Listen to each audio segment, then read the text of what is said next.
Hello, everybody. Welcome back to another episode of the Radio FWD Podcast. I'm super excited to bring the product manager of Bay Street Video, which is one of Toronto's largest, if not the largest, video store. I would say probably the largest, yeah. That is incredible. Keeping physical media alive is Mark Hanson. So thanks so much for joining us today. Yeah, thanks for having me, Sean.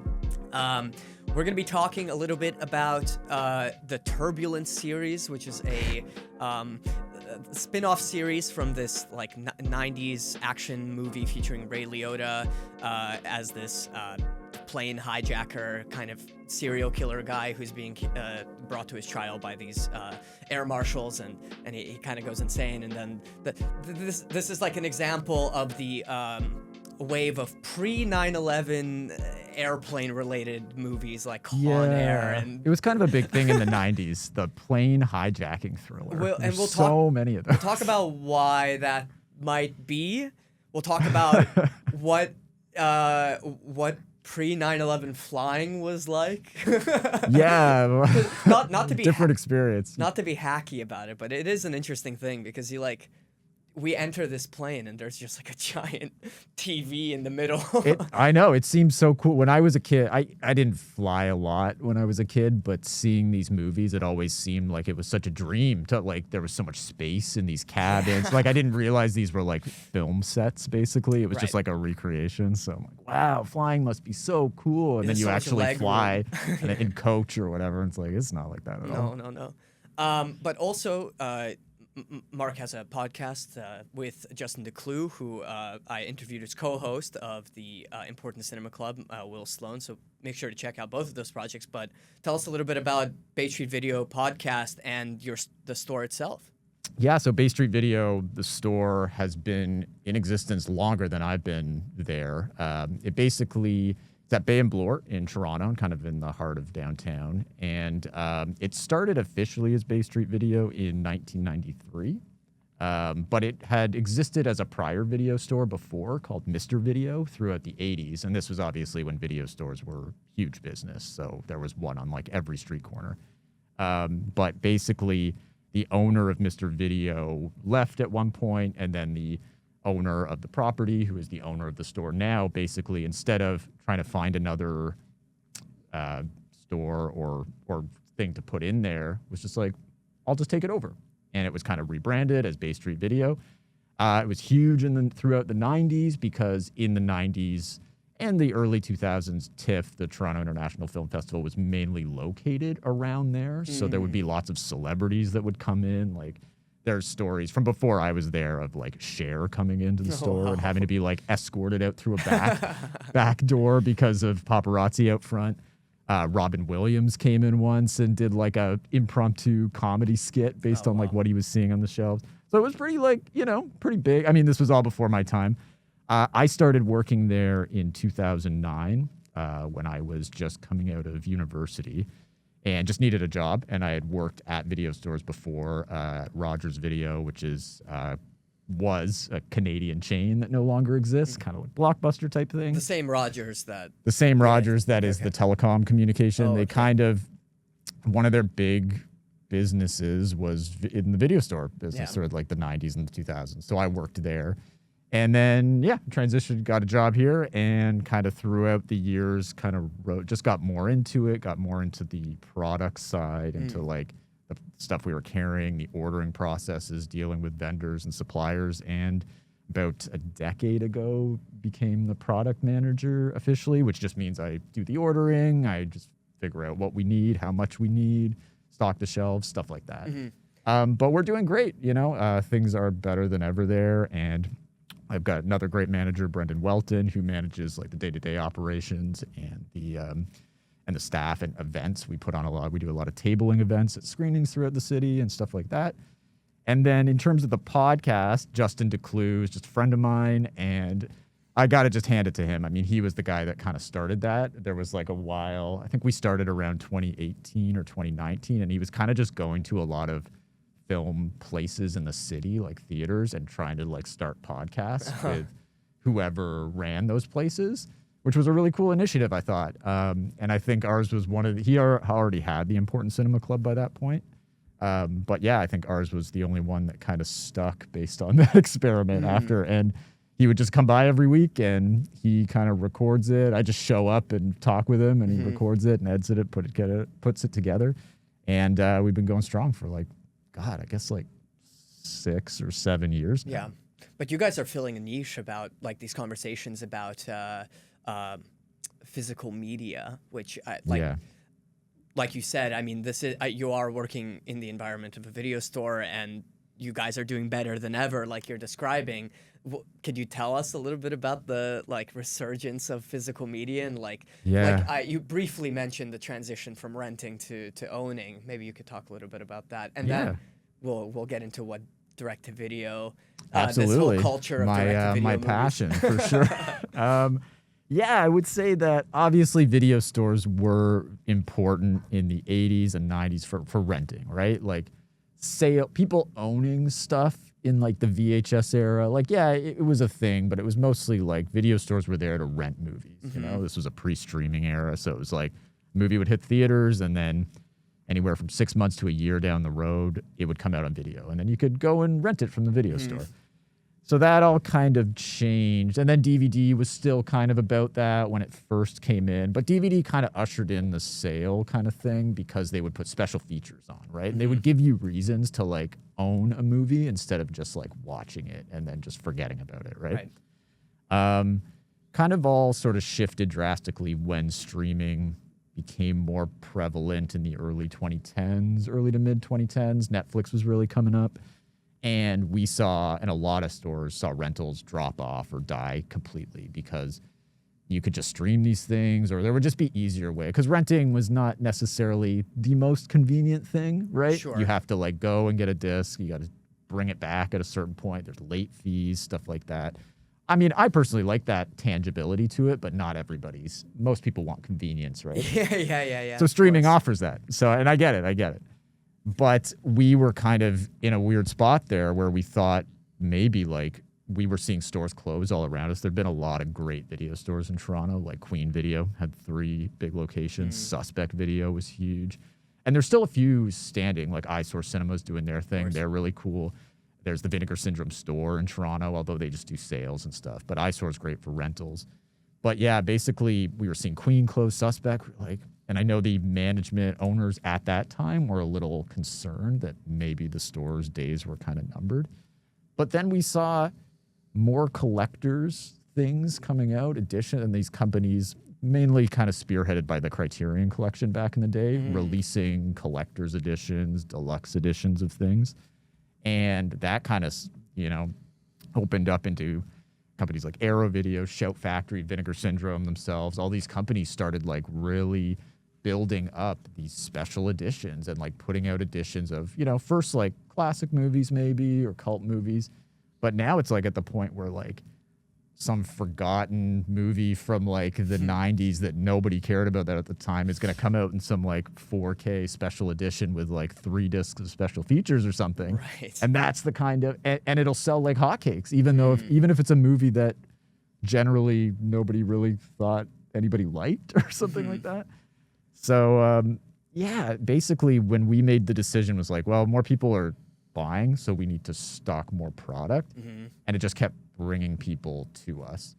And then when even like big box stores like Best Buy cleared out their sales section, HMV didn't exist anymore, kind of got to a point where we were just like one of the last physical stores standing that would sell this stuff.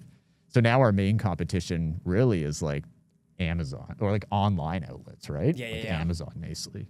But like in terms of a physical brick and mortar store, doesn't really exist. Like even other places, like we have people come in from New York and they're like, we don't have anything like this anymore. I know they've revitalized like Kim's Video now and stuff, but it does seem like it's more of a like kind of cash in on the nostalgia of it a bit. But there's few like long standing video stores that just are still doing their thing. You know? And keeping up. So the Kim's Video thing is more like it's nostalgic because they cast a wider net of products, but you guys are up to date on like the newest releases, right? Well, we basically exist just kind of like, like the same way we've always existed. We just, because we always sold stuff as well before. We just like, I think, I'm not trying to disparage Kim's Video because they're great. Yeah.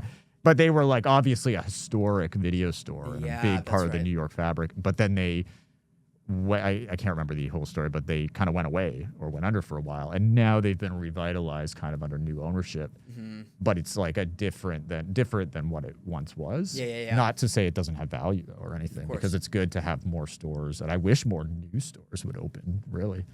But yeah, we kind of exist in the same spot, in the same place, doing what we've always done. We still do rentals. So, it's not something we've ever wanted to get rid of, because there is still a small market for that. And people are starting to like kind of find that the joy in sort of browsing the stacks and making a choice. That's right? the main thing for me. Yeah. I mean, I on a personal anecdote, I'm 26. So like we talked about this a little bit before we started recording, but I just missed the wave of the video store. So for me, the recent release of Video Heaven was pretty fascinating to me, because it tells the story not just of video store portrayals in film itself, but also like the story of the video store, the importance of the video store on film culture itself, what kind of movies were being put out, which we'll talk about too, because direct-to-video is like the whole point of this episode, really, and it's the world that I don't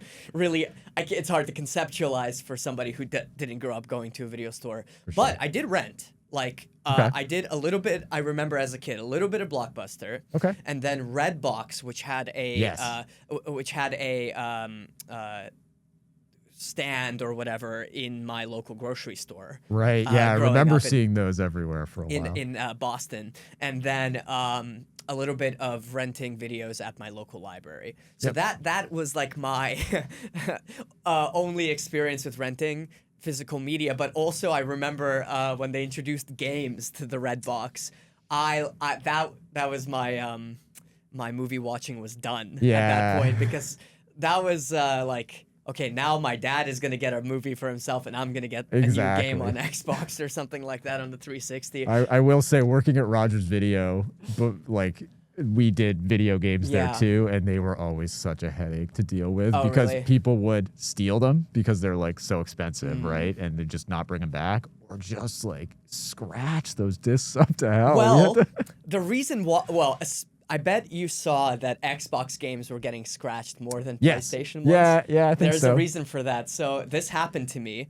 I remember destroying Redbox's copy of Naruto Shippuden 3 because the Xbox 360 Elite had a flaw in the design where if the thing moved at all while a disc was spinning, it would immediately scratch it and ruin it. So that happened to me. I lost my mind.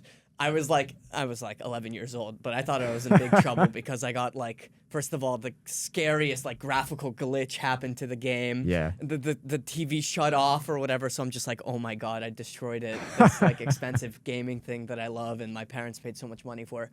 So I remember my dad telling me that he thought like I had like, I don't know, that I hurt myself or something, and because I was like so freaked out about this. That's Naruto wild. Shippuden, and it's so burned in my memory. This is like such an old memory now that I'm thinking about. But Redbox. Anyways. Yeah.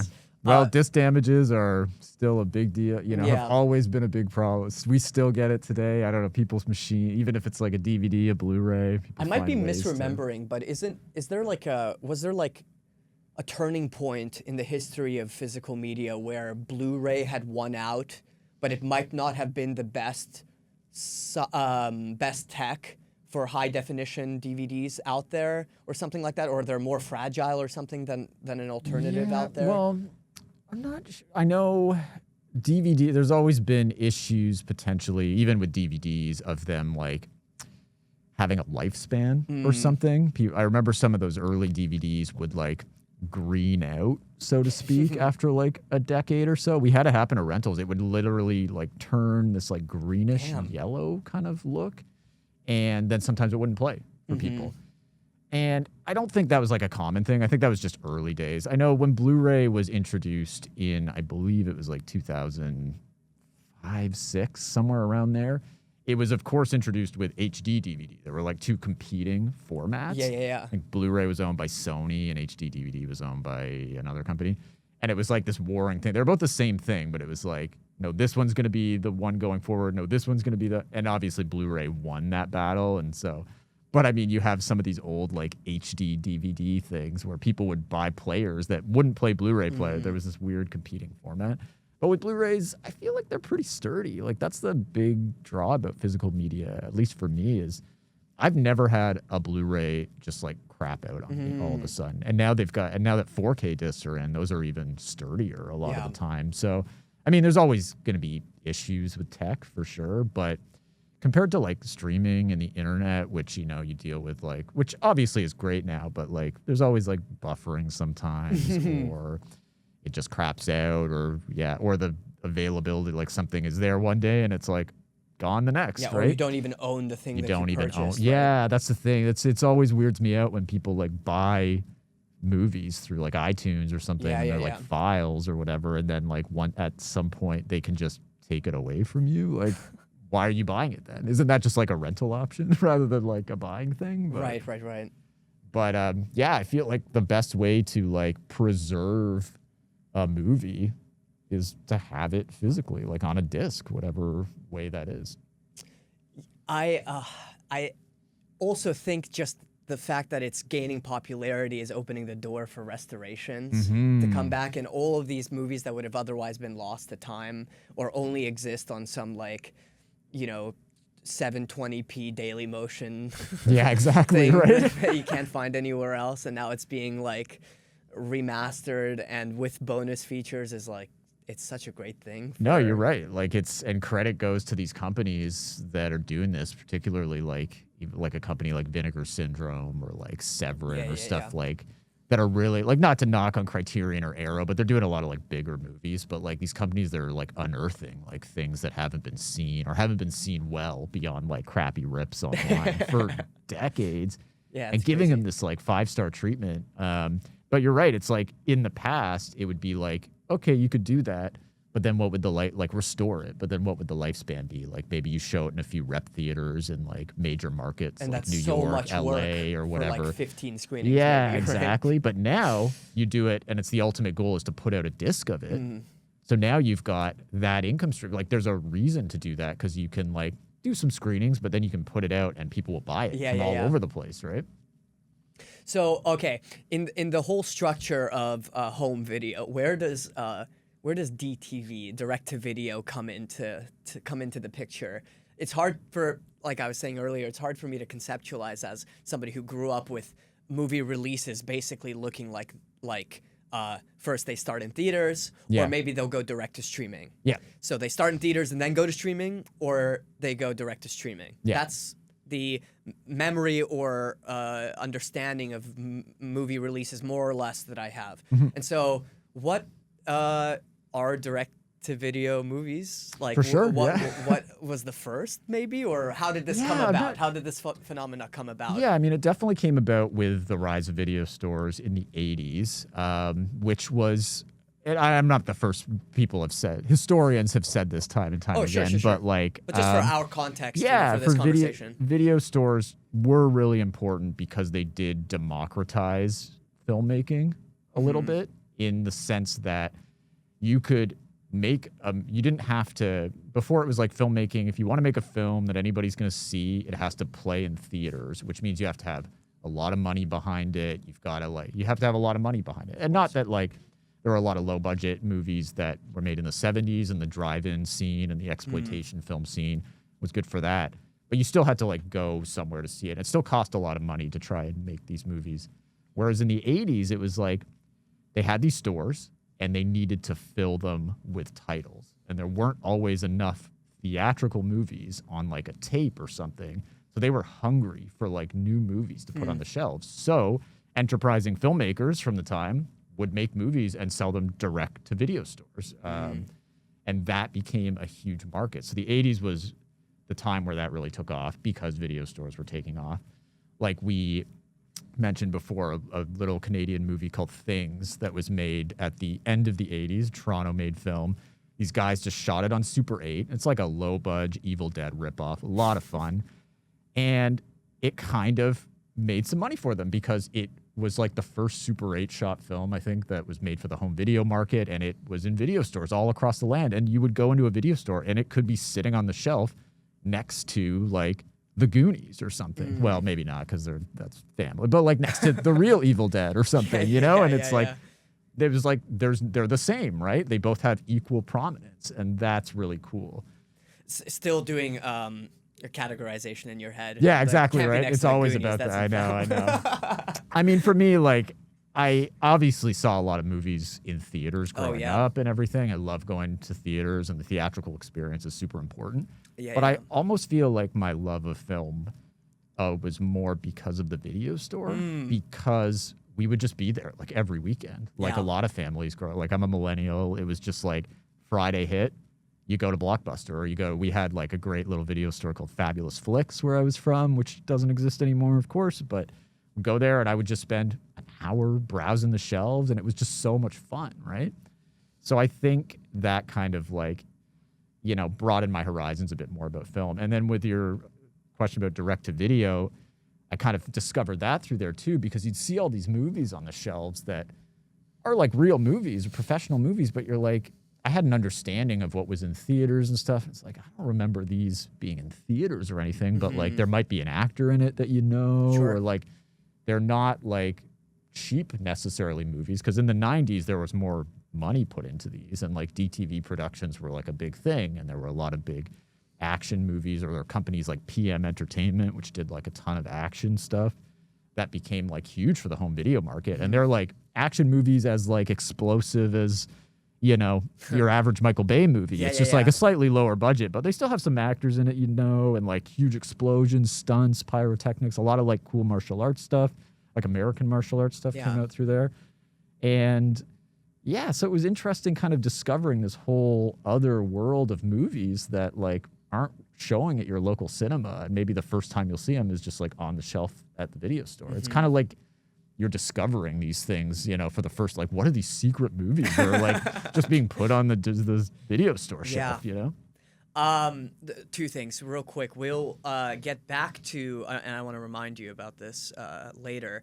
I think it's TriStar that did Turbulence 2, right? Trimark. Yes, and they were a big player in kind of the DTV world. But they also did like in theater normal productions, right? So yeah, some of these companies would kind of like dabble in both. Yeah, that's so interesting. Sort of. Okay. So like it wasn't like they weren't major studios, but they were like kind of, yeah, in like the early 90s or late 80s, putting stuff out in theaters, because that was still sort of a way to legitimize your movie if it was in theaters. If it was just straight to video, it was kind of like there was like almost like a stink on it or whatever. Interesting. Okay. Even though it could make money and everything, but it's like you still open yourself up to like, that's not a real movie or something. But yeah, Trimark was a big player in that kind of world. I mean, wasn't the first Fast and Furious? It wasn't a DTV, but it was a TV movie, right? No, the first Fast and the Furious was theatrical. Oh, it was theatrical? Yeah, yeah. Okay. That was like a Universal picture. Obviously, it became like a huge, bigger deal because of that. I might be mixing up my stories. Anyways, but there are things that like could potentially start in that world. Like, I mean, I guess it's sort of like, you know, something like the Terrifier, the streaming equivalent is like the Terrifier movies, which kind of like started as like a streaming thing mostly, and now they're like a big theatrical actually, like a YouTube right? Shorts, pretty much, or that stuff like that, right?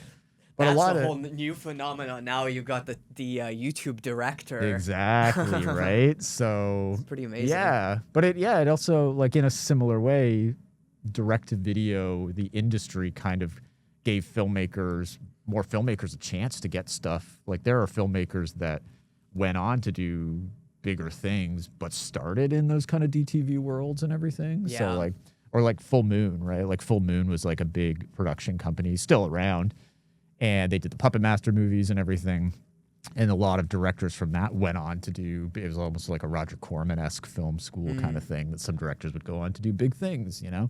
So yeah, it was a good place to like cut your teeth or just make some like, I like it because it's like, I feel like there's more risks taken in those productions sometimes because in major theatrical films, there's so much money and they need to make that investment back and it costs a lot putting them in theaters. So I don't always find there's as many risks taken, you know? There are sometimes, but if you're like an established auteur or something, but feel like there's just more of a willingness to experiment and try different things and be crazy and be like trashy and weird and everything, and it's cool. And then like maybe nobody sees it for years, but then maybe it grows a cult following. Maybe people appreciate it, right? So in essence, this phenomenon has been replaced by straight to streaming films. Yeah, I would say so. But the quality of the two is so different.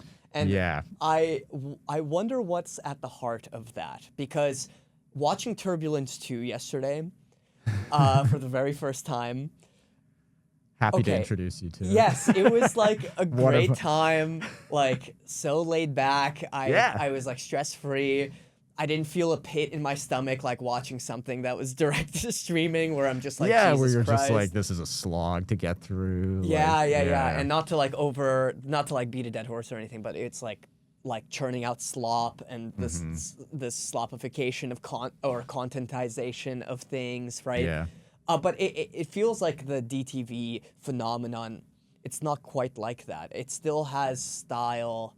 There's still something at the heart of like, and I'm actually now realizing that I'm rekindling a conversation I had with Will Sloan about this very thing, which is that the low budget exploitation movies into DTV movies, there's still something different about them besides pure nostalgia.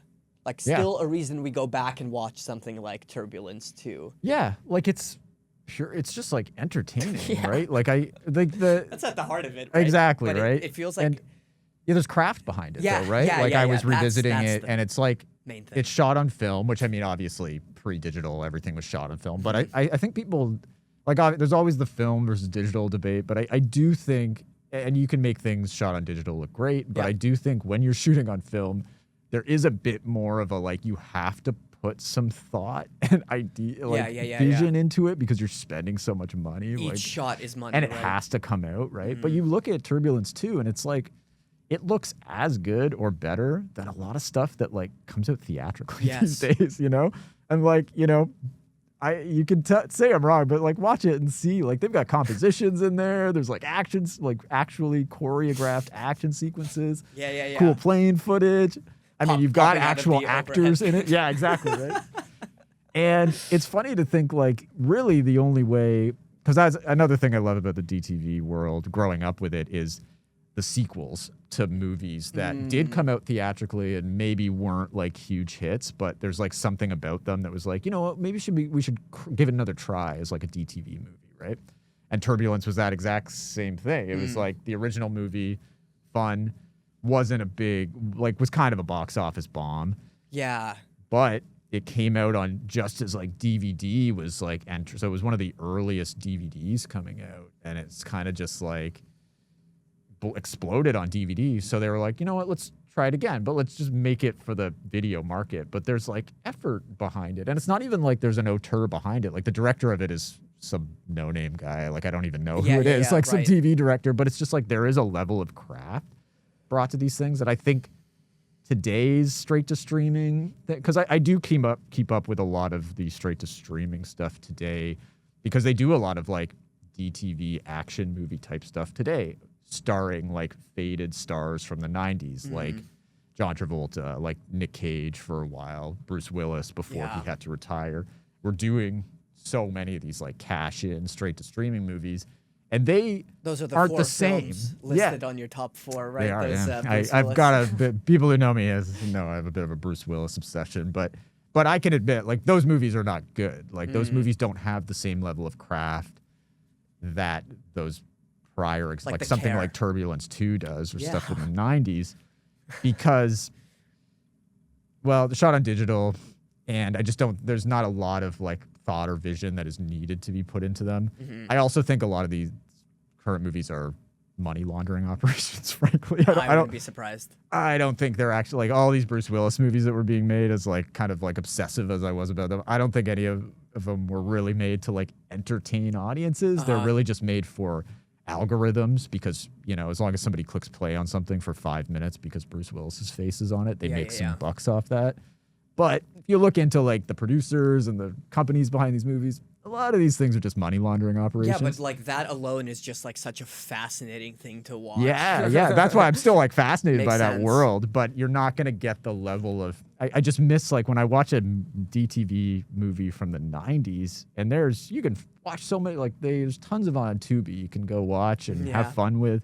They always have a level of craft and just like a level of just.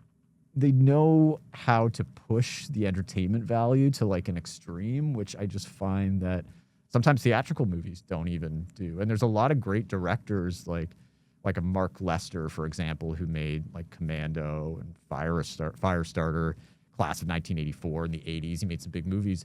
And he kind of became like a DTV impresario in the 90s, making like action movies with Eric Roberts a lot of the time and just like trashy stuff. But you watch these movies, they've got stunt work, explosions, car chases, like a lot of great stuff that takes a lot of thought and effort to plan out and choreograph, and it's just frankly entertaining. So. Yeah, that's a good way of putting it. I can't imagine how panned critically and commercially Turbulence was, because it's like not that bad. Yeah, like I was it's a crazy. Kid. Yeah, like I was only 10 years old or 11 when it came out. And I remember vividly the ads for it and thinking it looked cool. Like it was just this that plane like coming incredible. up. The poster's incredible. I mean, who doesn't love Ray Liotta?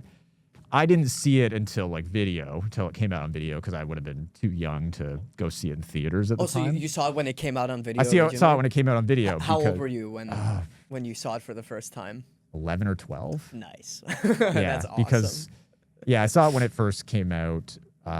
But yeah, definitely would have been too young to see it. My parents I wouldn't have been able to convince my parents to take me to it, I don't think. So I have an ongoing list, which is basically me unearthing memories from my childhood of movies that I was way too young to watch with my dad. And smack dab in the middle of I cannot separate this movie from my dad. Con Air is one of my father's favorite movies, and it is such a dad movie. It's so good. I also was way too damn young to see that movie. Yeah. No, same here. I was 12 probably. 10 when that came out. And I didn't see that in theaters either, but I did see it on like VHS when it first came out. I must have seen it on DVR. Okay.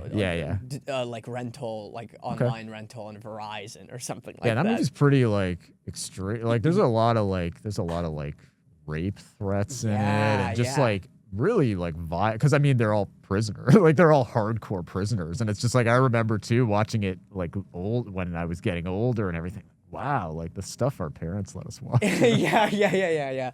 And the stuff they didn't even know about, because for me, I was also terminally online at a very young age. I was gaming. So it's just like with like voice chat and everything. So it's like thinking about the content that I must have been exposed to as a kid, and versus the kind of curated aspect of like, okay, if you're a kid going to the video store, surely you're not getting there on your own. Yeah. Right? You're probably like with your family or something like that. That's another added layer of depth to the difference between growing up and curating your taste online versus the video store. I've talked about previously the concept of like the video store clerk being the I don't know, the gatekeeper of taste. Yeah, right? yeah. Like they also talk about this in Video Heaven, and everyone knows the video store nerd, right? Yep. And I've talked about how that's different from just like algorithmically being recommended something, or just discovering things on your own through forums where the underground kind of reigns, right? Yep. But then there's also the added aspect of like being taken care of by someone. Yeah, exactly. And making sure you don't like, see something really bad, you know? Exactly. And versus the things that kind of, and people have known this for decades, what hits online is like the most extreme thing always, you know? Oh, yeah. But that's kind of why there's certain things that just like, you know, they're famous for being online. Maybe Terrifier is just a byproduct of that. It's not really, you know, it's not snuffy. Yeah, right? It's not like a snuff film, but it kind of like almost influenced by those sort of things you might see Yeah. online. Yeah, it does a similar thing to what exploitation movies were doing in the Yeah, 70s even, right? It's not like this is a new thing, right? Yeah, exactly. Like movies in the 70s were doing this too, provoking, right? And Sure. it's just like a new kind of form of that, you know. I mean, I don't think maybe like the political backbone is there with something with Terrifier as it was in stuff like in the 70s, 100%. like in Texas Chainsaw Massacre or Last House on the Left or stuff like that, but it's a similar trying to like provoke an audience. But yeah, I remember kind of having like, usually I wasn't denied things by the clerks at my video store, but there was one, I remember the Blockbuster near me that for at least a year would not let me rent or buy Lost Highway, the David Lynch film. Oh, really? And I wasn't even that young at that point. I was definitely like 15, maybe even 16, but it had that like 18A or R rating on it. And this clerk just would not do it. It was just not rent it. It would just, nope, you're too young. How old are you? Nope. And I just couldn't produce ID. Nope, you're not taking it. It took me forever. But that wouldn't happen with other R-rated things? Not really. Not that I ever had personally. I don't know. I was just getting really into David Lynch at the time, and I hadn't seen that one. And they had it at the store, and I remember trying to rent it first. Nope. I remember they had a copy for sale. I tried to just like buy a copy at one point. Nope. Like it was, I don't know. Maybe it was just like personal. I think they saw me. And like knew I was that kid who wanted, you know, when you like work retail, you clock certain customers. Oh, sure. And it but became I'm like, I don't know why they had such a them. problem, you know? I mean, eventually I just saw it on, I think it was on TV one day. Like, great, finally I can watch this. I bet it was an inside joke. Maybe. I think I was leaving and they're like, yeah, that Lost Highway kid came in again. Eh? He really thinks he's going to get it from us, huh? I remember being denied entry to it must have been like Transporter 3 in Boston when I was like 17 years old because it was 18 plus. Really? Yeah. God. Well, they are such sticklers for ID in the US. Compared to Canada. Like you're saying, okay, maybe you didn't get Lost Highway, but other R-rated things you could get, right? Yeah. If I wanted to get a R-rated thing at the Blockbuster, there's no way I could do it. Okay, like, I remember, actually, more specifically for video games, like, going to the GameStop and being rejected and not being able to get GTA because I'm, like, 16 years old, right? Brutal. So I guess I should just stop complaining then. No. We have it good in Canada, less that you should stop complaining, more that this is shared trauma. Yeah, no, of course, right? This is shared trauma. I think we all have stories of like what we were denied. We were too young to watch Which only or makes play us, like, or listen to or whatever. Only makes us more thirsty for it. It feels exactly, like, right? Yeah. And another, to go back to Con Air, the reason I bring it up is also this phenomenon of like airplane hijack movies. Yeah. That's something I was thinking about a lot, about airplanes in general, the fascination with travel, with holiday travel, specifically with Turbulence, that, you know, your holiday plans could really go down the shitter if someone decided to hijack your plane. But I gotta say too, the way they deck out that, because Turbulence is a Christmas movie, if people don't know, that's right. and the way they deck out that plane for Christmas, like they got mistletoe, they got like decorations up everywhere. It's I'm like, unreal. They don't do that. They don't on do planes, that, right? I've never been on a plane that does that. There's no way that's a thing.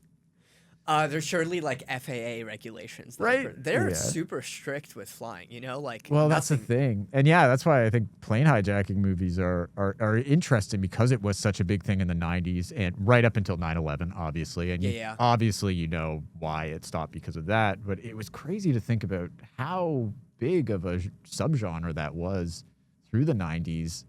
And it's like, were they commenting on something like how they thought flying was so lax or something? But like, I don't know, from like Passenger 57 with Wesley Snipes to Con Air, Turbulence, so many movies are about this one specific thing, right? Yeah. And I guess it's like, you know, certain things just like hit, and then you kind of like, you know, somebody sees it, it's like, oh, we should do that and everything. So it happens with everything, but there must have been something high profile that was on people's minds, on top of being like, oh, this I mean, is obviously so... the airport movies in like the 70s were like kind of a big deal for that.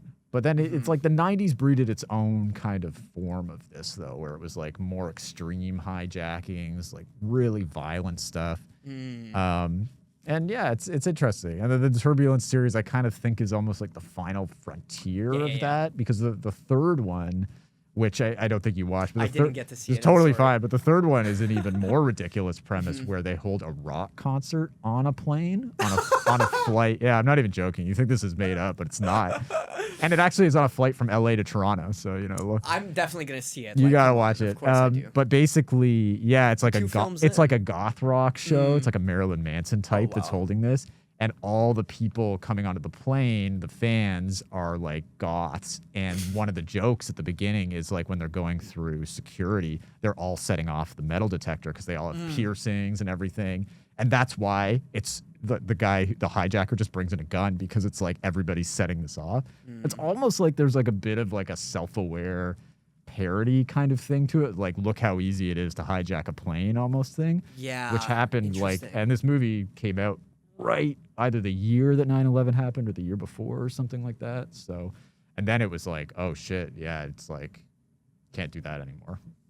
So Turbulence 1 comes out in 1997 and bombs pretty hard at the theater. So it's a theater release, right? It is, yeah. I think it came out, I think it was like the first, it was like a January release. It was the first week. It was one of those like, and I love first week of January releases are always great. Con Air is also 97. Yeah, that was a summer 97. Yeah.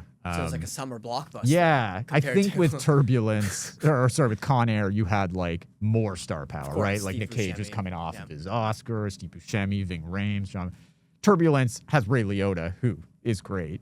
Yeah. But I feel like at that point in his career, it was a ways away from Goodfellas. He was kind of like falling off a bit. But it's wild that, I mean, that's a wild career that he didn't latch on to Goodfellas thing.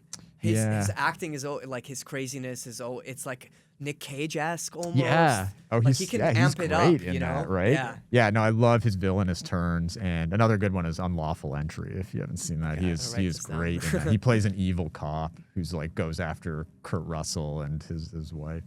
But Ray Liotta is great at that. But yeah, I mean, there's good, like Brendan Gleeson is in this movie. Yeah. Like there are people Southern serial killer. Exactly, type. Right? He's funny in it. Very so funny. Yeah, it just I don't know. I don't know why it bombed. I guess it's like certain movies just don't hit. Like there's just like not a star in it or something. And also like, first week of January, a lot of people are seeing like Oscar type movies that it came out in December. I think they were just other options. Yeah. So, which is a shame because you watch and like, this is a movie like that like works for the big screen too. Okay, but it also bombed and then got treated so unfairly. Yeah. Because it like, the pylon, I was reading about the pylon is insane. Like, Lauren Holly gets a Razzie Award. Like, she's not that bad. Like, come on. It's not like, it's not like a career-making performance or anything, but...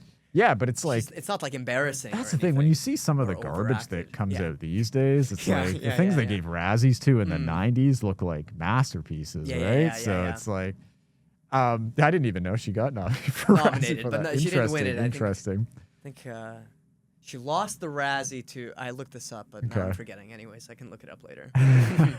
But great movie. But it did get a second life, which is nice. And that's what's cool about video stores. And it comes out on DVD and VHS. But DVD was like just coming out at that point, and it was one of the early ones. And the DVD... had a much better picture quality than VHS ever did. And the DVD was like it was just a huge home video hit. And it's fascinating to me that can spawn 2 sequels that cost money to make. Like they're DTV productions, but you're still putting time and money and effort into them because the video sales were that strong. You know? So that's the impetus for Turbulence 2. Is just how strong the video sales were for... I believe so. I mean, I'm speculating. I don't know. I wish somebody would do a deep dive. Somebody needs to release a collector's set of the Turbulence movies and put a bunch of special features and tell me all I need to know. But yeah, that's pretty much the impetus behind these things. And it happened a lot with stuff. Another one I like is the Substitute series, which you kind of briefly talked about, which, again, the first movie in that was like a modest box office kind of film. and with Tom Berenger, who is in Turbulence too. Oh, yes, that's right. But then the sequels come out, and they're all DTV sequels. They put Treat Williams in, and they're great. They're even better than the first one. And they are these, like, there's 3 of those, and they all did well. Like, Wild Things did the same thing. There's even, like, talking to Nick Cage, they made an 8mm 2 a few years after. Yeah. And again, it's always to movies that, like, weren't huge hits, right? Because if it's a huge box office hit, they'll make a theatrical sequel. Sure. But if it's like a middling to like low, but there's like something about it that there's like a hook to, then they're like, okay, well, why don't we make this on like a lower budget and just go straight to DVD? And they probably recoup their costs on it because fans of the original, or even people who just saw it and were like kind of iffy about it, it's all about name recognition, right? You see something, it's like, oh, 8mm 2. I saw 8mm. That was okay. Okay, let's check it out. Turbulence 2 also continues this exploration of like flight anxiety by literally having a flight anxiety class at the start of the film, and that makes up the bulk of our passengers in Turbulence 2. Yeah, it's a great concept. I mean, maybe that's why I picked it or wanted to talk about it, was because it's like I love the absurd concepts they come up with for these sequels. They're all standalone sequels, but you're right, like you build. I mean, the movie's literally called Turbulence 2 Fear of Flying. So you build that right into the concept where it's like, okay, we're going to have a support group for people who are afraid of flying. Right. And they got to take a plane as like their final test, and it gets hijacked. Like, great. That's like hilarious. $1 million. I wish I came up with that. That's brilliant. Genuinely brilliant. Because it's, you already have like the setup for anxiety baked into it. Exactly. And now you know that something's going to go wrong. You know that these 4 people they're never going to be able to fly again, you know? I know. And you have that great opening too, where you like, it's like the fake out where you like think they're on the plane. That's right. And the guy starts freaking out. He's like, oh no. And he's like going to the door. He's like, I got to open. He's going to like open. And like, what are you doing, man? In the middle of the flight. But then it turns out to be a simulation thing, right? So it's have you heard of these? Because this was a real thing. I mean, I think vaguely it still heard is. about it. Yeah, but I know they do those kind of things. I don't know if they still do them. Yeah, do they do, absolutely. That's fascinating. It is like amongst the most common fears, amongst the most common fears that people seek treatment for in the mental health space. So yes, they have very in-depth, certain airlines offer in-depth training and pre-flight preparation for flyers. And because if you think about, I mean, you know, remote work maybe has calmed this down a little bit, but people have to travel for work, you know, and it might be debilitating to their careers or to their lives. It's understandable too. I mean, like I never traveled. I haven't flown a lot in my life, and I don't have like a crippling fear, but there is something a little bit like anxiety inducing when you like, you know, the door's shut and the plane's going to take off and you're like, this thing could like crash and you would just like be dead, right? Like there'd be nothing you could do. But then you think it's like, well, you could die in a car crash too, and it'd be like the same odds, right? Yeah. So, but no, I get it. It's like I feel for people who have that crippling fear. Yeah, you think of all the moments where you have that. Well, in cinema history rather, that like they have this conversation that's very logical. Like you're more likely to die in a car accident than you are in a plane. Like they talk about in Turbulence. They talk the Rain Man has that famous moment. Yeah, exactly. Where Dustin Hoffman's character insists that they drive. I grew up, you know, on vacation. Like that's the only time I would ever fly with my folks. But I was really young, so we would fly pretty often. I get not pretty often, like whatever. Yeah, modestly. often enough. Yeah, often enough.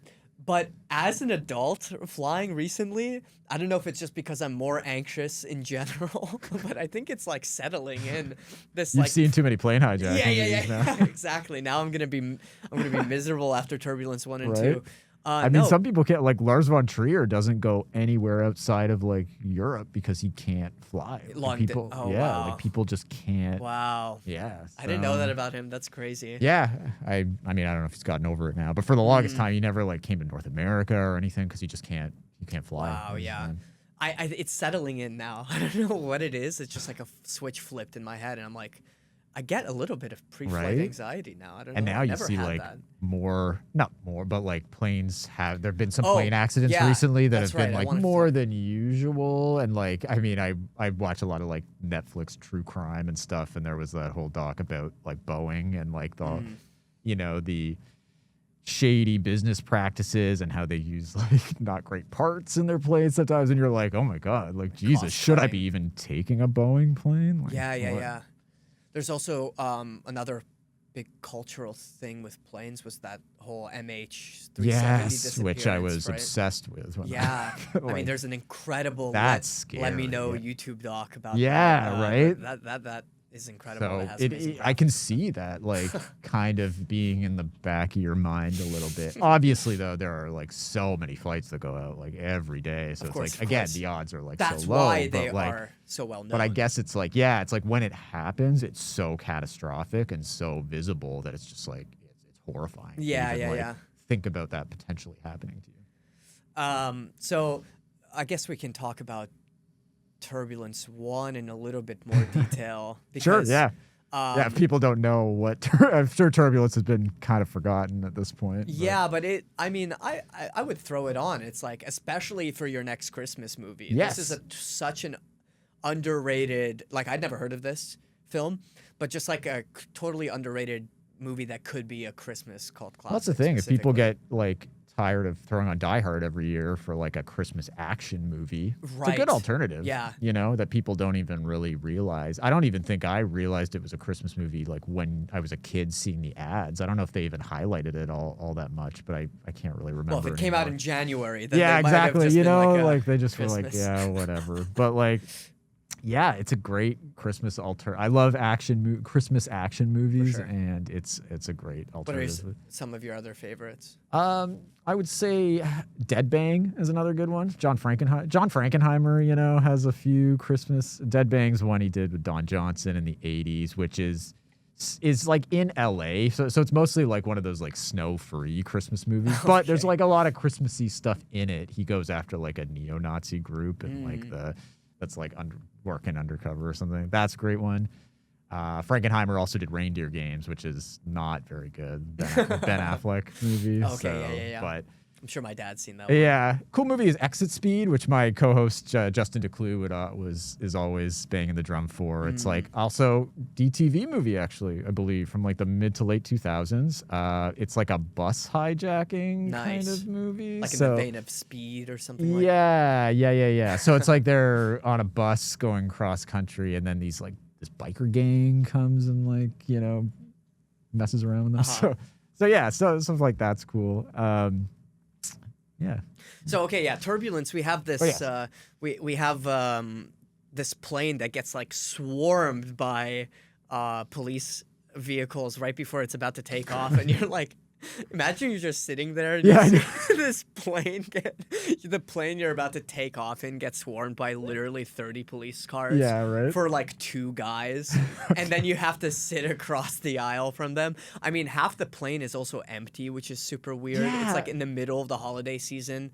Which always weirded me out. Like, aren't planes like packed around the holiday season? Why is the busiest corridor probably Los Angeles to New York? Yeah, on Christmas Eve or something, and there's nobody on this plane.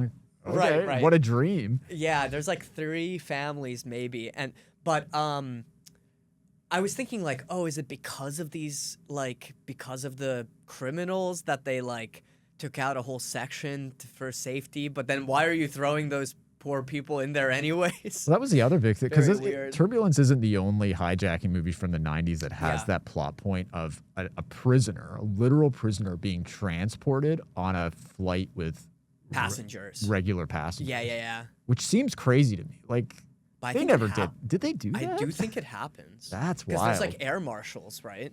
Yeah, no, I get it. It just seems weird. Like you said, like getting on a plane and all of a sudden you're sitting across the row from like a convicted murderer. Yeah. Well, I always think of my cultural touchstone for that is the Lost series. Right. 'cause, Yes. I Kate- was a big Lost fan. Oh, growing okay, up. nice. Yeah. I'm actually going through it now because This is shout out Lisa, my sister. Is Lost is their favorite series. They've probably seen it like 9 times through and through, and I haven't seen Lost since like 2013 maybe. Yeah, so I watched it when it was airing, but yeah, I haven't. I'm going through it now with my sister Cool. for the first time in years, and very nostalgic. But yeah, this the Kate. Yeah, that happens there too, right? I forgot. Kate about is being that. transported back home from this doomed flight in Australia. Spoilers for a 20-year-old. Yeah, series. I mean, I think we all know now what happens on Lost.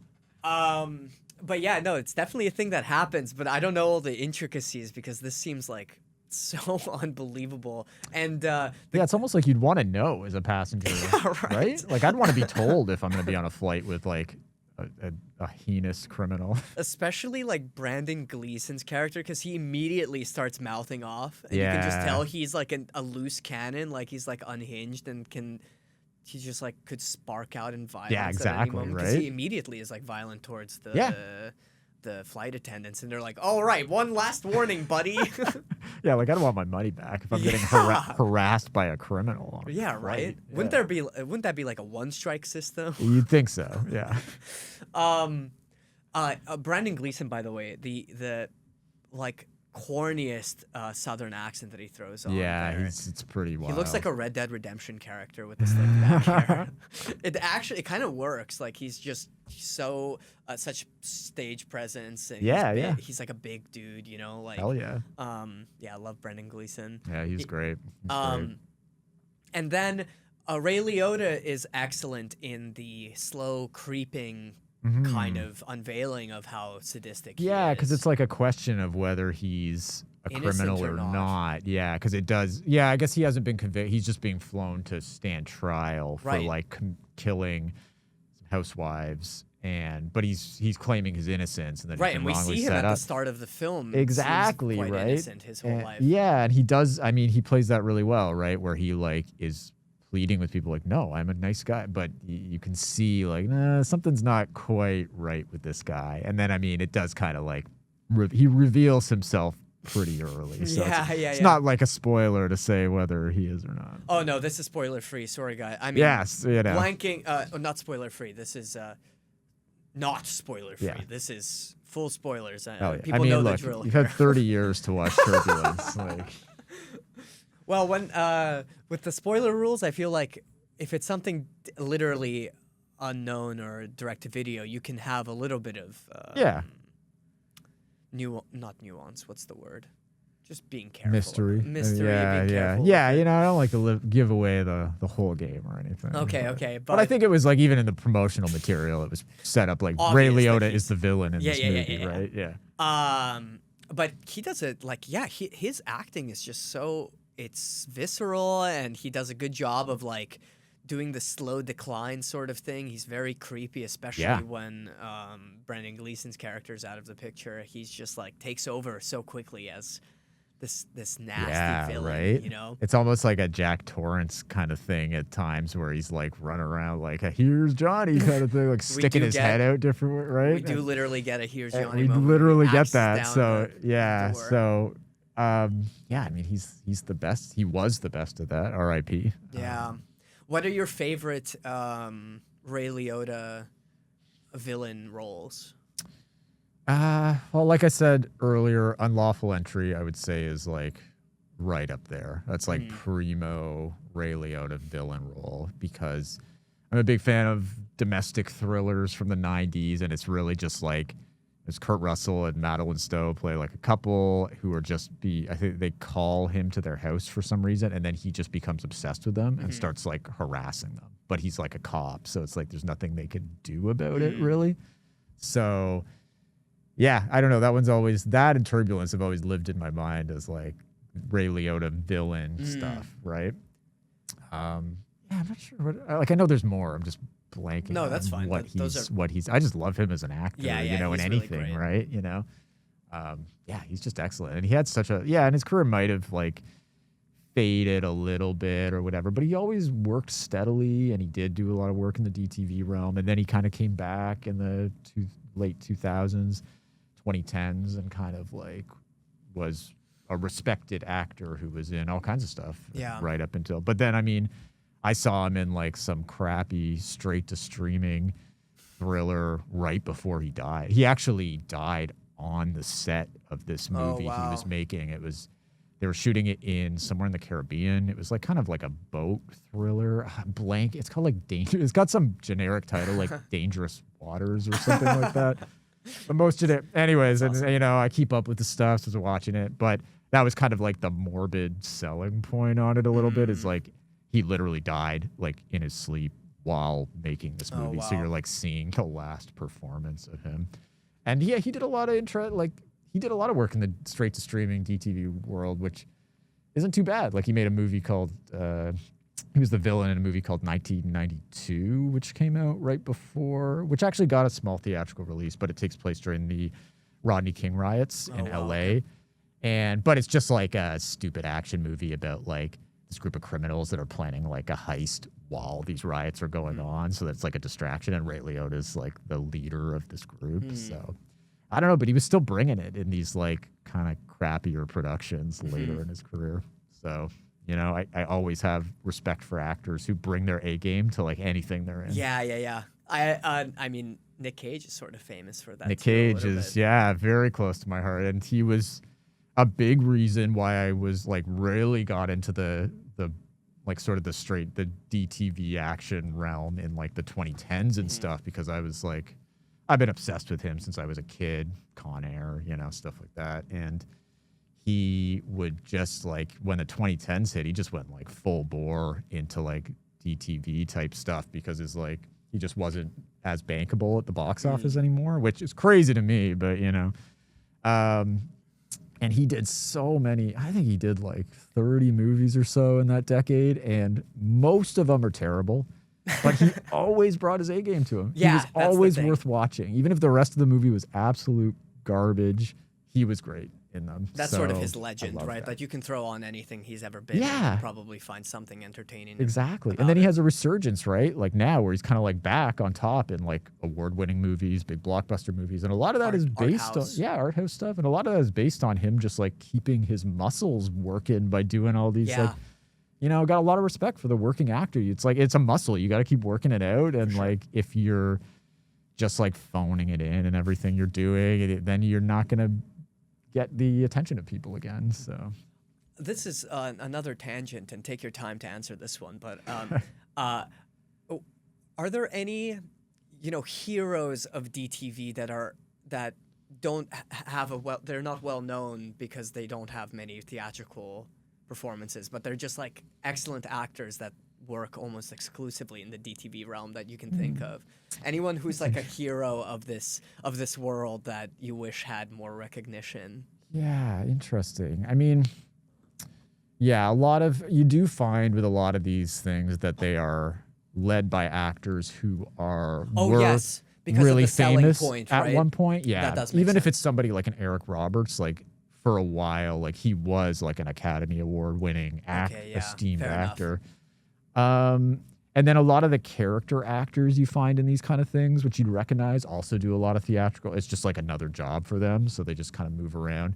I think you would find the most, like what you're talking about with like more guys who are more like action stars, though, that come up as like stuntmen. Like I'm thinking about Scott Adkins or somebody like that, who kind of hasn't ever been like a movie star in like the big screen movie star way, but he's like a huge star in the DTV action world. He is like a trained martial artist. He's British, you know, he's done a lot of stunt work and everything. And then he kind of came up as being sort of like fighters and stuff in certain background roles. And then like there was the Undisputed series he kind of rose up through, and other things. He worked with directors like Jesse V. Johnson and Isaac Florentine, who are big directors in the DTV action scene that are really, really well respected in that world. And he has become definitely like a star, I would say, in his own right. But he's never really transitioned into theatricals. Like he's in theatrical stuff here and there. But he's not like the John Wick series, and like he shows up here and there, but he's never like fronted like his own theatrical blockbuster. So yeah, somebody like that maybe. I know like Michael Jai White is another guy who's kind of in that world, but I guess he had attempts in the 90s. Like he's the guy who played Spawn in Spawn, but that was like a huge bomb. So he kind of. So I don't know. Maybe those two guys like have found like a lot of traction and deservedly so for like giving their all to like lower budget action movies, but making them feel like higher budget action movies. Yeah. So. Okay. This is the crux. Oh, we're moving back to Turbulence now, but this is like the crux of the film, which I think is maybe the most fascinating conversation we could have about the movie, which is Lauren Holly, who I mentioned, which again unfairly treated, I think, by her performance. It's a fine performance. Yeah, she's fine in it. I mean, I always got nervous Lauren energy. Holly, yeah. She got great nervous energy. She's near the end of the film forced to land the plane as the. Which is always there's always how these things end, yes, you know? That's somebody right. who's not qualified has to like land the plane. As the autopilot, which I read a lot about auto landings. I had no idea that it was even possible that but apparently it's been a thing since 1963. Interesting. The very first commercial airliner to land automatically. 1963, which is like wild to me, but generally speaking, it's all just like a combination of speed and air, thrust, and leveling, right? Leveling of the plane. So I guess theoretically you could like math it out. I thought there was way more intricacy in it. And generally speaking, pilots do autopilot to land, but they are in control of like the pitch and tilt of the plane. Okay. But so I was like, whoa, I had no idea that generally speaking these flights are. I thought this was some DTV thing or whatever. Yeah, no, totally. Some movie explanation. Oh no, the auto landing isn't working, so now you have to. Yeah, no, but it is a real thing. Yeah, no, I remember in one of the true crime things about planes or whatever it was, they've mentioned that. But I think for the longest time, I didn't think like that could just happen. But I mean, it makes sense, right? Like with a piece of machinery that big that like people are depending on. Yeah. That you have like a backup system. Yeah, for exactly. I mean, every pilot is trained to, without any sort of backup equipment, to land the thing. But okay, so this is like the crux of the conversation.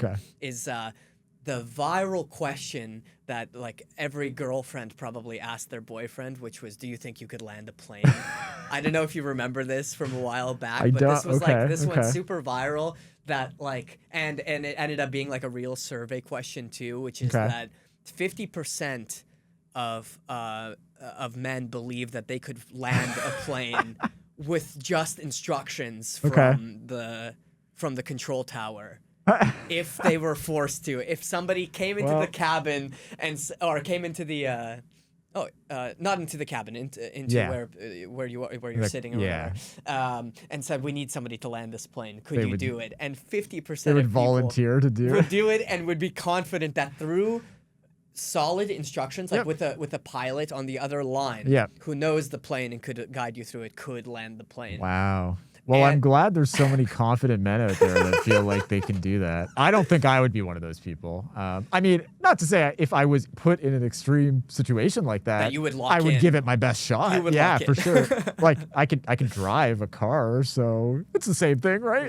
Right. But I would not volunteer myself to do that at all. Could you drive a car blindfolded if somebody told you like where to press and I mean, I guess with like instruction, like very detailed, clear. And now that we've seen things where there are like systems in place to make it so it's not that as hard to land it if like a crisis situation. Right. So maybe like I would lean on that, like, okay, well, they'll help me. Like they do all the work from, I would just assume like they do all the work from like the ground, right? Like they can figure it out down there. But Lauren Holly's situation is like just extra crazy. Yeah, right. It just like the compiling craziness of her landing is wild because first the autopilot dies for a brief moment, which is kind of random because it seems like it seems like Ray Liotta took an entire hatchet to this autopilot system, but then it comes back Yeah, don't think about it too much, right? And that's the fun part. Yeah, exactly. Unfortunately, is to analyze this very deep. But then as she's trying to land the plane, she has to abort the landing. Yeah. And it clips like a parking garage, and this Ford attaches to her landing gear, and now they have like a car stuck to the landing gear. I love when that happens. Yes, yeah. it's incredible because you can picture exactly what this landing is going to look like, which is that the wheels of the Ford truck are now going to be the landing gear. Yeah, exactly, right? Which is just an incredible visual. But then they kick off this they kick off the landing gear, or they kick off the Ford off the landing gear, and now they have to Lauren Holly try it again. Terry has to land the plane with instructions from the control tower as this which, pilot is helping out. She does very well. I think I could do it. You think you could do it, eh? I don't know, with just like very detailed instructions. Maybe not in those circumstances where I had also just survived a hijacking. Yeah, that's the thing. There's that trauma. You got Ray Liotta you've been dealing with. Right. And he's like hatching at the door and like bound to come in at any But like moment. if the pilot just like had a heart attack and died and there was like nobody else and you were the only person, you think, Yeah, it was like, an empty holiday flight for whatever reason. Yeah. Of course. Yeah. Maybe. I'd like to think I'd be happy to put my trust in your hands if it was between you and me on this theoretical empty holiday flight. I would be happy to let you take the reins on that one. Okay, thank you. No, I don't know. I feel like I've played enough video games. Well, there you go. Yeah. See, I haven't played enough video. Maybe if I played more like flight simulator type video games. Yeah, like I like maybe not flight sims, but I like complex, like complex board games with like moving systems and like a bunch of things. I don't know. Hey, you're selling me on this now. I think you're selling. But this is the overconfidence that I think 50% of respondents from this viral. Yeah, and then I feel like you don't want to go into that situation too overconfident. No, you want to be because then focused you want to be focused. Yeah, so it's like car. Yeah, you want to be confident, but not too. Yeah, but for me that was like the big takeaway from Turbulence. So you're like watching. You're like. Yeah, I could do that. This is We're watching Lauren Holly do it. This is the 1997 version of this. Every guy being asked whether they and being 100% confident that they could land the plane, no problem. Always thought that was very funny, and it reminds me of like these random questions that just go viral every once in a while. Like you remember, like, could you beat a gorilla in a fight or something, or like how many of you and your friends would it take to beat a gorilla in a fight? Right. There's just so many of these, like, would you love me if I was a worm? I don't know. I just like, you know what I mean? Like, Turbulence sparked all those kind of thoughts, never-ending icebreaker type questions that like always pop up and make people the maddest. Yeah. They're just so angry about these questions. But I think the airplane one was quite innocent because it just ended up with a bunch of himbos being like, absolutely, I could land a plane. And no, I mean, that's an interesting, that's a more interesting one because you do see that scenario play out so much in media, right? In general. So it's like, I do think it breeds this sort of like overconfidence of people who watch it being like, yeah, I think I could do that. But surely there is also like a true story of that happening too. Yeah, no, I'm sure, right? I don't know. I think but there I must looked this up. I think most of the stories are from like twin engine like Cessnas. You know what I mean? Right. Where the instructor passes out or something like that. Right. Yeah. And using like maybe that person is already interested in flying and is a student. Yeah. Okay. And can land the plane, but they're not like a pilot, you know? Yeah. Maybe I feel like those are easier because they're slower maybe and like they may be more mobile, you know? Right. The controls of a smaller plane are like more tactile than like a passenger jet, you know? Right. Well, like a big book for me growing up was Hatchet. I loved Hatchet. Yeah. And that, like, I mean, obviously he, like, crashes that plane. But, I mean, he still has to, like, kind of figure out how to, like, get it down. Yeah. That always, like, scared the hell out of me. Was that a thing in Canada? Did you guys read Hatchet as part of your curriculum? I think so. Yeah, that's where I was first introduced to it. And then I became obsessed with Gary Paulson. It was a I read Common every Core single book. Gary Paulson Oh, book nice. after That's that. awesome. It was a Common Core book in the States. Interesting. So you can ask anyone who went to elementary school in the U.S. and they probably That's what I figured. I know he was like huge, but yeah, no, at least in my school, yeah, I had to read it, and I can't remember what it was. Young, grade 3 or 4 or something like that. But yeah. Why doesn't that does it have a film adaptation? It never has, I don't think. That's crazy to Which me. is crazy. Because it has like cultural power behind it because of how many kids have read it. You'd assume it would. I don't think many of his books at all have been adapted. I think they did, I know they did a TV movie adaptation of Nightjawn, which the great Charles Burnett actually directed. But I don't think they've done, I always remember as a kid, like waiting for like, when's the Hatchet movie coming out? They got to do it. And then like, I went to film school, wanted to be a filmmaker. I'm like, I would love to make a big budget movie of Hatchet someday. Yeah, survival movies are just so entertaining, it feels love like. them, yeah. Again, the same sort of thing where you're like wondering what you would do in this situation, right? Oh, yeah. That's like maybe the biggest like psychological driver is like, could I do this? Could I survive this? Yeah, I know. I was like, I was Brian, you know? It was like, I was always like, had dreams about like being Brian in that situation. For sure. Yeah. Also like dreams of being a hero. Right. Yeah. This is another like hero fantasy sort of thing with these hijacking movies or with any sort of like Bruce Willis type movies where he's like an everyman sort of character, right? Yep. And you can see people project themselves onto these characters. Yeah, and that's the appeal, right? Of like, and the 90s really kind of like brought that, because the 80s was more about like the right? unrealistic action hero, like, you know, like Arnold or Stallone or people like that, where it's like the average guy, like, I don't think I can beat Arnold or something, you know. But then with like Die Hard and Bruce and just stuff in the 90s, it was like the normal guy who like gets into these like extraordinary situations and becomes the hero, and that's super appealing. I'm not sure things have changed much now. Like what's the modern action hero? Because it feels like they're still clinging onto people who have been that guy for so long. Yeah, and it's kind of like action movies have kind of just morphed into superhero stuff, even if it's not a superhero movie, like the John Wick movies or like the Mission Impossible movies or like Fast and Furious. Like those all kind of just feel like superhero movies to me now. Like even if they're like Ethan Hunt or John Wick are not like normal guys to me, right? I mean, they or look something. normal. They look kind of normal, but they're not. They're like superheroes, sort of, right? Sure. Yeah. But yeah, I don't know who like Jason Statham. Jason Statham, I guess. But he's also like. But he's also got that martial Beekeeper arts. is a superhero movie. Basically. Yeah, exactly. And I love Jason Statham. Yeah, I love Beekeeper. Yeah. Absolutely love Jason Statham. Yeah, his new one's fun too. I gotta say. Shelter. Yeah, it's not bad. Oh, really? It's okay. It's okay. Cool. I mean, it's derivative, but it's like, but who cares, right? It's gives Jason you Statham. if you like Statham, it gives you what you want. Yo, Spy is so good. I've never seen Spy. I gotta watch that. I know. I hear he's hilarious in that. Absolutely hilarious. And then, speaking of special features, you should find the bloopers of that, especially the Jason Statham bloopers, because sounds good. I believe we have the rental at the store, so I will. Nice. I'll check it out. Yeah. And anyone listening wants to check out Spy. Yeah, it's at Bay Street Video. And I should say, Turbulence even came out in a beautiful 4K Blu-ray set, not really just like a year and a half, 2 years ago from Kino Lorber. So middling 90s action movies getting the deluxe 4K restoration treatment. Is it hard to find 2 and 3?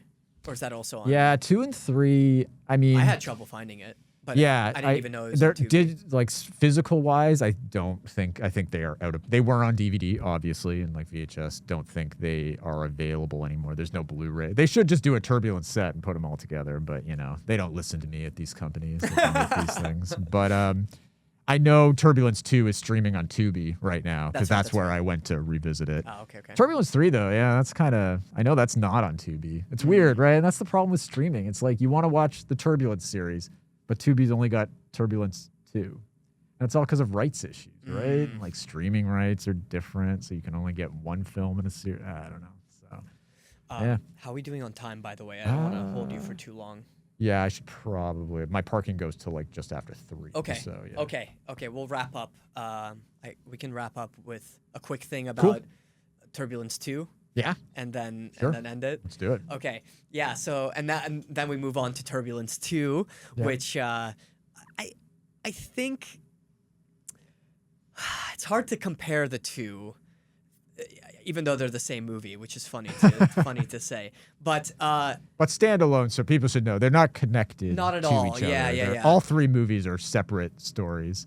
But for me, I think what you brought up earlier, which is like the creative setup of Turbulence 2 and the sort of risks that you can take in the DTV versions of these movies are true. But I also read your review, which is a funny anecdote. Your review on Letterboxd for Turbulence 2 brings up these like trivia IMDb. I forgot about this. Thank you for reminding me. Did you ever find out if those are real? I did not. So yeah, what Sean's referring to is I've always been a big fan of IMDb trivia. You know, like nobody cares about IMDb anymore. It's full of ads. Like it's an annoying site. But they always had the trivia section. Yeah. Where you'd have like somebody, there'd be like tidbits about the movie. The thing is with these, it's like they're all like written by users, so like the veracity of these things, who knows, right? There's no sources, right? Yeah, but I mean, for a lot of it, it's just like people who have watched the special features on a disc and just like write out whatever. Or now it's like inundated with like, this movie has 4 cast members that are in the MCU and different, it's just, useless stuff like that. This is like when they give out sports stats that are like, this is the most points in March when the moon is in full phase. Sure. And I mean, a lot of this you can get on Wikipedia now, like you get detailed breakdowns. But for Turbulence 2, which doesn't, it's a DTV movie, it doesn't have a Wikipedia much on its Wikipedia page. And yeah, I don't know, I just always sometimes browse, see if there's anything interesting. And on IMDb, they have all these trivia notes, which I feel like somebody made these up, or maybe I'm wrong, but they're all about like how crappy the production was and how all the actors involved were like knew it was crappy and everything. So like Tom threatened to go on strike. Yeah, like they threatened to go on strike because the script was so bad, but then the union didn't consider that valid, so it didn't happen. Or surprised they didn't wildcat it. Yeah, right. Or like Tom Berenger, who plays like an air traffic controller in it, came to set in like a funny shirt, and the director was like, "No, you can't wear that, Tom." And then Tom's like, "Have you seen the quality of this production? I'm wearing whatever I want." So it's like stuff like that, which to me is hilarious. Like I love to imagine that this was happening, that all these people involved were like, just like doing whatever they want because like I'm on some crappy sequel to Turbulence that nobody's gonna watch. I have not seen any sort of like verification of these though, so I suspect this might just be somebody, because you often see people like or things on there that are clearly just like written by somebody who are just like playing a joke or something like that. So I don't necessarily trust that. It was just funny to see. It's like, oh, somebody's got like a grudge against Turbulence 2 or something, or somebody just wanted to like mess around on the IMDb page. But this is why we need a special edition Blu-ray set, so we can interview the director, whoever he is, and get to the bottom of these burning questions about what happened on the set of Turbulence 2. I also want to get to the bottom of why the main villain is Czech, because this seems like I speak Russian. Okay. It's my mother tongue, actually. And at first I was like, is this just like terribly butchered Russian? Because I can't like pin it down. It's Slavic. Is it Polish? Not really. Right. And then I need to know the backstory of like, is this the only guy on set who could speak a foreign language? It very well could be, because there's like some. They're like panicking. They're like, we needed a Russian-speaking like. Yeah, basically, because it's kind of just like a diversion too, right? Like from the other guy who's like also like the other villain's like British, like he's pretending to be British. Yeah, but he's American. But then he's American, which if you're a fan of the Mighty Ducks series, you would know, because he is the coach from D3, the Mighty Ducks, that takes over for Emilio. But yeah, that was kind of funny. His British accent is like so bad. Yeah, you're like, you're watching it, you're like, there's no way this guy's British. Are you kidding me? The other funny thing I do love about these Turbulence movies is the weird lapses in continuity between, like, so in 3, they actually bring back Craig Sheffer, who is the lead in it, the guy, the aerospace engineer guy who kind of saves the day. They bring him back, but as a different character. Oh, really? Because it's a different story and everything. Yeah. So in the 3rd one, he plays like a hacker who is like, they go to him for help to try and like figure this out. And he's got like a really ridiculous outfit on and everything. Oh, that's awesome. And you're watching it and you're like, but he was in the second one. Like, he was the lead in the second one, but they don't reference it at all. He's like a totally different person, totally different name. And that's the kind of thing I love about these movies, right? It's like, who cares? Continuity, whatever. Final point here. The culmination of both of these films ends in a threat of like needing to take the plane down. Yeah.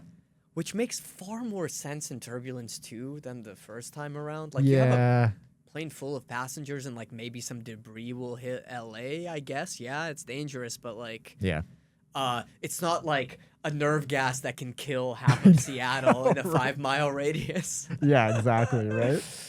So that part was very funny, too. Another great detail of a Turbulence 2 is this... the fact that it takes place in Seattle, which is very beautiful from above. Yep. I don't think they could have picked a better city, to be honest, for that sort of like aerial shot and right. sleepy town that's kind of innocent. Seattle has that vibe to it, whereas like LA is this, dirty and I know. city of sin, right? Yeah, exactly. All this kind of stuff happens in LA. Yeah. All the just time, another day right? Another day in LA. Yeah, so it feels like the innocence of Seattle works a little bit better, Yeah. kind of. But then also this sending out fighter jets to take the plane down. Yeah, that's always a big thing, right? They always threaten that, where it's like, oh, we got to shoot the plane down. Oh, but there's all these innocent people on board. What are we going to do, sir? Well, it's the only thing. It's the only solution. Was it Turbulence 1 or 2 where she looks out of the plane? Oh, yeah, they're like, gives a thumbs up. Yeah, I think that's the first one. Okay. I think I wrote it down somewhere. But, yeah, anyways. And I love when you can see like an obviously CGI'd plane, like a shot of which is more in like the second one and also more in the third one, I think, where it's like the establishing or exterior shots of the plane are clearly like not actual like footage anymore. They're just like done in a computer where it's like an obviously CGI'd plane. So I'm always a big fan of that. The posters too have this 3D design to them too, which I really love. This like old, they look like Pokemon Snap, like N64 games. Yeah. They're very polygon and blocky. I know, I love it. The plane's coming at you. Coming right at you. Okay. Mark, thanks so much for joining us. Of course. Thanks for having me, man. I would love if you shouted out your show and Bay Street and whatever. For sure, else you want to So do. Your writing. Once again, Bay Street Video is at 1170 Bay Street in Toronto, Ontario. It's Bay and Bloor. We've been going strong. We're still going strong. Stop by. We're open every day. We do rentals, sales, anything. We order stuff. And then I co-host the Bay Street Video podcast with Justin DeClue. And we were trying to do it on a weekly or every other week basis. But he's busy. He has, a young child and a lot of other things going. So it's kind of a little more like hit or miss when we're posting episodes nowadays. But we're still doing it. And we just basically talk about everything new-ish or what interests us that has come out like since the last time we recorded. So yeah, and just film stuff in general. Yeah. Awesome. That's basically it. Thanks so much for watching, guys. See you in the next one.